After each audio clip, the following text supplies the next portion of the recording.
வணக்கம்.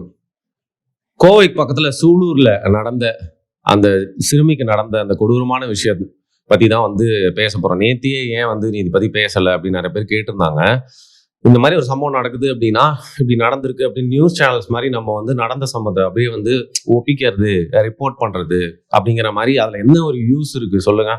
அதை தான் நியூஸ்லயே திருப்பி திருப்பி நிறைய விஷயங்கள் போட்டுட்டு இருக்காங்க.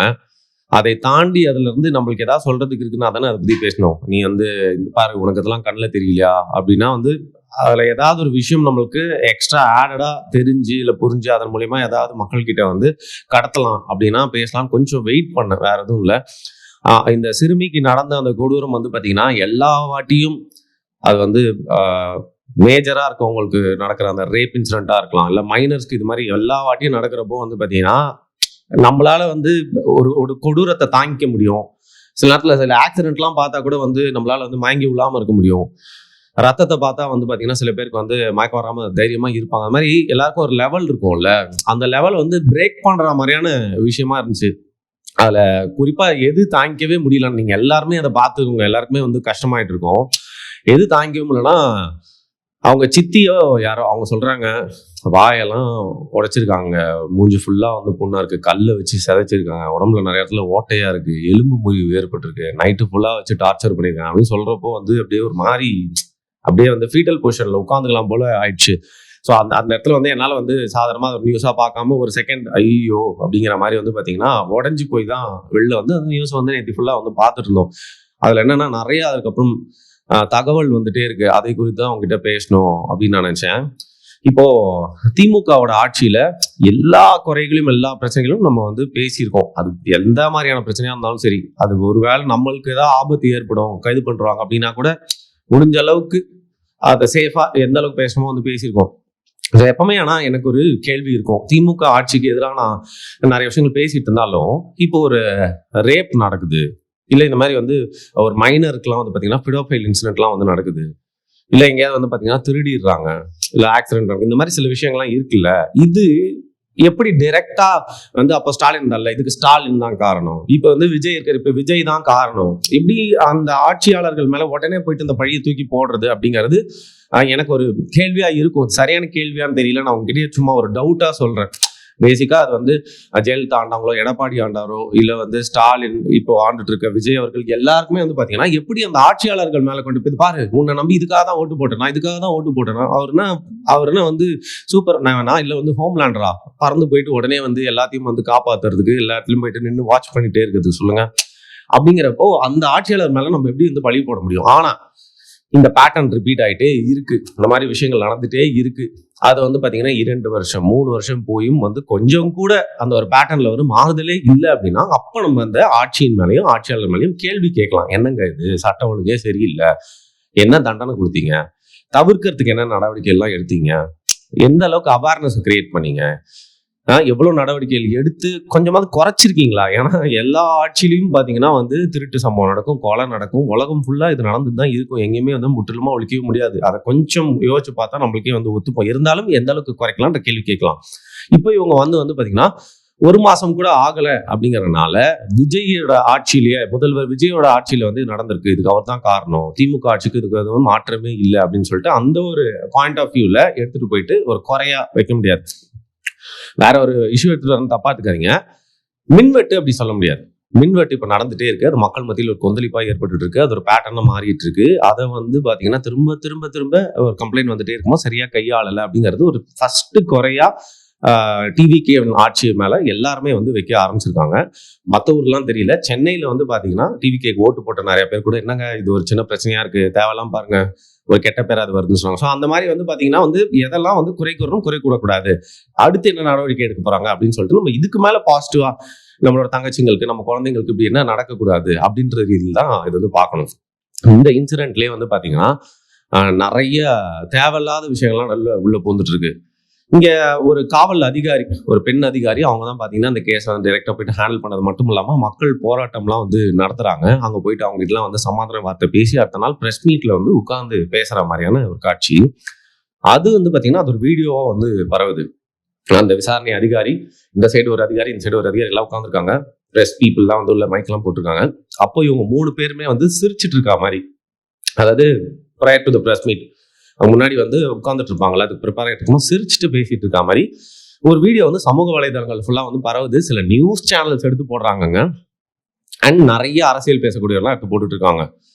அது வந்து பார்த்தோன்னா டக்குன்னு நம்மளுக்கு ஒரு கோவம் தானே வரும். அதே மாதிரி கோவம் வந்துச்சு. அதுக்கப்புறம் பார்த்தா இல்லை அது ஏஐ ஜென்ரேட்டட் வீடியோ அப்படின்னு சொல்லிட்டு ஒரு பரவல் வருது. இந்த நேரத்தில் இது ஏஐ ஜென்ரேட்டட் வீடியோவா இல்லை உண்மையான வீடியோவா, நிஜமா சிரிச்சு பேசிட்டாங்களா எனக்கு தெரியல. அந்த இடத்துக்கு வந்து நின்றுட்டு இருக்கோம். நம்ம ஒரு குழந்தை செத்துருக்கு, அடக்கம் பண்ணியிருக்காங்க. இன்னும் அவங்க வீட்டில் வந்து பார்த்தீங்கன்னா அந்த ஊரே வந்து பார்த்தீங்கன்னா ஒரு மாதிரி எல்லாமே கவலைக்கிடமா இருக்குது. தமிழ்நாடே அந்த நியூஸை பார்த்து வந்து என்னடா இது, அதுவும் பெண் குழந்தைங்க வச்சிருக்கோம்லாம் யோசிச்சு பாருங்க அப்படி இருக்கணும். அதனால அடங்கிறதுக்கு முன்னாடி அதில் ஒரு சப் கான்ட்ரவர்சி நடுவில் வந்து சிரிச்சிட்டே இருந்தாங்க அப்படின்னு சொல்லிட்டு வருது. அது ஏஐ வீடியோவா இல்லைன்னே தெரியல. நிஜமா அப்படி சிரிச்சிட்டு இருந்தாங்கன்னா வந்து அதை என்ன சொல்றதுன்னு தெரியல. ஏஐ வீடியோவா இருந்தால் அதை பரப்புறவங்க மேலேயும் அதை வந்து நியூஸ் கார்டாக போட்டுருக்க நியூஸ் சேனல்ஸ் மேலேயும் வந்து நடவடிக்கை எடுக்கணும். அந்த ஒரு மதில் மேல் பூனை இடத்துல தான் அந்த இடத்துல இருக்கேன். ஏன்னா நான் வந்து செக் பண்ணி பார்த்த வரைக்கும் அது ஏஐ வீடியோவா இல்லை உண்மையா அப்படின்னே வந்து தெரியல. சரி, அதை வச்சிருவோம். இனிமேல் நான் சொல்ல போறதுனா கொஞ்சம் ஒரு கொடூரமான ஒரு விஷயம். ஸ்ரீமதின்னு ஒரு சிறுமி அவங்க வந்து இறந்துருந்தாங்க. அந்த டைம்ல வந்து பார்த்தீங்கன்னா யூடியூப்ல என்ன மாதிரி பேசக்கூடியவங்க வந்து அரசாங்க தரப்பை எடுத்துக்கிட்டாங்க. இன்னொரு பக்கம் அந்த ஸ்ரீமதிக்காக வந்து பேசினாங்க. அப்போ வந்து பார்த்தீங்கன்னா மனசாட்சியே இல்லாமல் அந்த பொண்ணு மேலே சில குறைகள் குற்றங்கள்லாம் கூறி வந்து அந்த பொண்ணு இறந்து அவங்க வீட்டில் கஷ்டப்பட்டு அழுதுட்டு இருக்கும் போதே வந்து பார்த்தீங்கன்னா ஒரு பழியெல்லாம் வந்து போட்டு அரசாங்கத்துக்கு சாதகமாக வந்து பேசினாங்க. நம்ம அந்த மாதிரி வந்து எந்த காரணத்தை கூட பேசிடக்கூடாதுன்னு நினைக்கிறோம். ஆனாலும் ஒரு வீடியோ வருது. அந்த ஊர்லேயே இருக்கிற ஒரு லேடி வந்து பேசியிருக்காங்க. அந்த வீடியோ மேபி நான் வந்து ஒரு 2 செகண்ட் வேணா ப்ளே பண்ணுறேன். அதில் அவங்க என்ன சொல்றாங்க அப்படின்னு பார்த்தீங்கன்னா, ஆக்சுவலாக இதுக்கு 2 செகண்ட் நான் சொல்லிட்டு நீங்களே அதை பாருங்க. அந்த பொண்ணு விசாரிச்சிங்களா? அந்த பொண்ணு எந்த நிலைமையில இருந்தான்னு உங்களுக்கு தெரியுமா? அந்த பொண்ணு தொலைஞ்சு போய் 5 மணிக்கு தொலைஞ்சு போனது. அந்த பொண்ணுக்கே தெரியாது. அவங்க அம்மா அந்த அளவுக்கு போதையில இருந்தாங்க. நாங்க போய் எழுப்பணும், எந்திரிக்கவே கிடையாது. காலையில தான் அந்த பொண்ணுக்கே தெரியும். இது ஓப்பனாவே நான் சொல்றேன். அந்த பொண்ணு தொலைஞ்சு போனதே தெரியாது. நாங்க போய் பொண்ணு காணாம போச்சு பவி எந்திரினா அந்த அளவுக்கு தான் அந்த பொண்ணு இருந்தா. ஆனா போலீஸ்காரங்க சல்லடை போட்டு தேடினாங்க. 12:30 இருந்து எல்லாருமே தேடினாங்க, கிடைக்கல. அவங்க அப்பா ஒரு ஷாப்ல இருந்து வேலையை விட்டு வந்து 7 மணி அளவில் தான் அவரு அங்கேயும் தேடிட்டு அப்புறம் கம்ப்ளைண்ட் கொடுத்தாரு. இதுதான் உண்மை. அதாவது ஒருத்தவங்க கூட தெரியாம அந்த பொண்ணு போக கிடையாது. முட்டாய் வாங்கி கொடுத்தான், அது வாங்கி கொடுத்தான், அதெல்லாம் உண்மை கிடையாது. அவங்க அம்மாவுக்கு பழக்கப்பட்டிருக்கு. அந்த பொண்ணு வந்திருக்காங்க, போயிருக்காங்க, பழகிருக்காங்க. அந்த ஆள் தான் வாங்கி கொடுத்துருக்கான். நல்லா போட்டுட்டு மக்கா விட்டு பிள்ளை இழுத்துட்டு போயிட்டான். இதுதான் உண்மை. ஸோ இந்த வீடியோ பார்க்கறதுக்கு முன்னாடி இந்த வழக்கை பற்றி நான் உங்ககிட்ட வீடியோவில் என்ன பேசணும்னு நினச்சாலும் அதே தான் இப்போ பேச போகிறேன். அது உண்மையாக பொய்யான்னு சொல்லிட்டு போலீஸார் தான் வந்து விசாரிக்கணும்.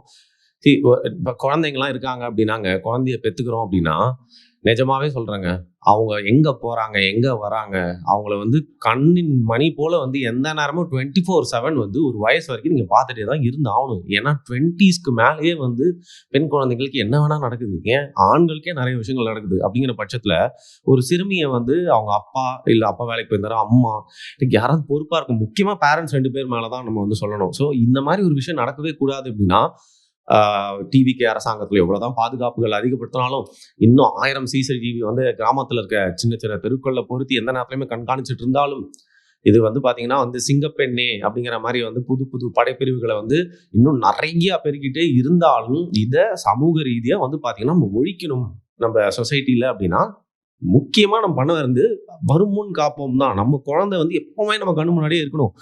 ஏங்க அப்பா ஒரு முறையில் இருக்கவங்கலாம் வந்து ஃபிசிக்கலி வந்து அப்யூஸ் பண்ணுறாங்க. பக்கத்து வீட்டில் வந்து பார்த்தீங்கன்னா நல்லா பழகிட்டு இருப்பாங்க, நம்பி விளையாட விட்டுருப்பாங்க, அவங்களாம் அப்யூஸ் பண்ணியிருக்கான். சொந்தக்காரங்களில் நிறைய பேர் வீட்டுக்கு வரவங்க இவரெலாம் அப்படி பண்ணுவாரா அப்படின்றதும் அப்யூஸ் பண்ணியிருக்கான். தாத்தா வயசில் அவன்லாம் பார்த்தீங்கன்னா குழந்தை அப்யூஸ் பண்ணுறாங்க. எவனை நம்ப முடியுது நீங்கள் சொல்லுங்கள்? இன்னைக்கு பார்க்குறவங்க எல்லாரையுமே வந்து கேவலமாக நீங்கள் பாருங்கன்னு சொல்லுங்க. உலகம் அப்படி கெட்டு போயிருக்கு. கண்ட விஷயத்தையும் பார்த்து எல்லாருமே வந்து பார்த்தீங்கன்னா காம இச்சின் உச்சியில் இருக்காங்க. இன்னைக்கு எதை திறந்தாலும் ஈஸியாக வந்து காம சிந்தனையை தூண்டுற மாதிரி விஷயங்கள் தான் வந்துட்டு இருக்கு. இந்த சூழ்நிலையில் நம்ம குழந்தைகள் நம்ம தான் பார்த்துக்கணும். ஸோ அரசாங்கம் என்ன பண்ணாலும் சரிங்க, இல்லை வந்து ஆண்கள் திருந்த வேண்டும், ஆண்கள் திருந்தறதுக்குலாம் வந்து பார்த்தீங்கன்னா அடுத்த யுகம் ஆகும். அதுக்கெல்லாம் வந்து வெயிட் பண்ணணும். எல்லாருக்குள்ளேயும் வந்து பார்த்தீங்கன்னா இன்னைக்கு வந்து பாலியல் இச்சை வந்து உச்சத்தில் இருக்குது. அதை கண்ட்ரோல் பண்ணிட்டு வாழ்கிறவன் குற்றவாளியாக இல்லாமல் இருக்கான். அவுத்து விட்டு திரியறோம். அதுவும் போதையை போட்டவங்க வந்து பார்த்தீங்கன்னா இந்த மாதிரி வந்து அவனையும் மீறி ஒரு மிருக ரீதியான செயலை வந்து செஞ்சுட்டு போயிடுறாங்க. ஸோ எனக்கு சொல்ல என்ன தோணுது அப்படின்னா, எனக்கு ஒரு வேளை ஒரு பொண்ணு குழந்தை இருந்துச்சுன்னா அந்த நியூஸை பார்த்தோன்னா நான் அந்த பொண்ணு மேலே இருக்க பார்வை கேரை வந்து நான் அதிகப்படுத்துவேன். அவன் வாட்ச்லேயே வச்சிருப்பேன். அதை தான் வந்து நம்ம எல்லாருமே வந்து செய்யணும். இந்த பேரண்ட்ஸ் என்ன பண்ணாங்க, அந்த லேடி சொன்னாங்களோ ஒரு வீடியோவில், அது உண்மையா இல்லையா, அதெல்லாம் வந்து காவல்துறையோட விசாரணைக்கு விட்டுடலாம். எனிவே முதல்வர் அவர்கள் இதுக்கு வந்து ஒரு தகுந்த நடவடிக்கை எடுக்கணும். இந்த மாதிரி குற்றங்கள் பண்றவங்களை வந்து மன்னிக்கவே முடியாத கடும் தண்டனை அளிக்கப்படும் அப்படின்னு வந்து சொல்லியிருக்காரு. இப்போ மற்ற முதல்வர்கள் மாதிரிலாம் இல்லாம அவர் வந்து பாத்தீங்கன்னா இந்த மாதிரி விஷயங்கள் நடக்கிறப்போ வந்து ஒரு துரிதமா செயல்படுறது மட்டும் இல்லாம விசாரணையை எந்த காரணத்து கொண்டும் வந்து அந்த விக்டிம் பிளேமிங் பண்ணாம உண்மையான குற்றவாளிகளை பிடிச்சி போடணும். இதுல வந்து 2 குற்றவாளிகள் ஒருத்தர் வேற வந்து சார் நான் தப்பே பண்ணல சார் மூஞ்சில துணி எடுத்து சொல்லிட்டு போறாரு. நிறைய கேசஸ்ல ஒரு குற்றவாளியை பிடிச்சாலும் இன்னும் கொஞ்சம் கேஸ் ஸ்ட்ராங் ஆகணுன்றதுக்காக வந்து பார்த்தீங்கன்னா சில நேரத்தில் வந்து கொஞ்சம் தவறான நடவடிக்கை எல்லாம் கூட வந்து சில அதிகாரிகள் எடுத்திருக்காங்க. அந்த மாதிரியும் எதுவும் ஏற்பட்டுறக்கூடாது. இந்த குற்றவாளிகள் மட்டும் இல்லாமல் இன்னும் ஒருத்தன் எவனா இருக்கான் இதுக்கு ஹெல்ப் பண்ணியிருக்கானா கூட அவனையும் வந்து பிடிக்கணும். அண்ட் இதற்கு பின்னணியில் இதற்கு உடந்தையா வந்து அந்த பெண்ணை சம்மந்தப்பட்ட சிறுமியை சம்மந்தப்பட்ட யாரா இருந்தாங்க அப்படின்னா அந்த உண்மையும் வெளிக்கொண்டு வரணும். ஸோ அப்போதான் வந்து பார்த்தீங்கன்னா ஏன்னா போராட்டம் எல்லாருமே அவங்க சொந்தக்காரங்க ரத்த சொந்தங்கள் இல்லைங்க. அந்த ஊர்ல இருக்கவங்க எல்லாமே நம்ம பொண்ணு காணா மாதிரி அப்படின்னு சொல்லிட்டு தான் போராட்டாங்க. நியூஸை பார்த்து அழுது எல்லா தாய்மார்களும் வந்து அவங்க வீட்டில் நடந்த மாதிரி தான் ஒரு வழியோடு இதை வந்து பார்த்தாங்க. ஸோ தமிழகமே இப்போ ஊத்து பார்த்துட்டு இருக்கு இந்த சிறுமியோட பாலியல் ரீதியான கொலை வழக்கில் வந்து பார்த்தீங்கன்னா உண்மையான தகவல்கள் தெரிய வரணும். மாரல் ஆஃப் த ஸ்டோரி தான் நம்ம குழந்தைய நம்ம தான் பார்த்துக்கணும். அரசாங்கம் என்ன நடவடிக்கை எடுத்தாலும் நம்ம கையில் தான் அந்த பொறுப்பு இருக்கு. நன்றி.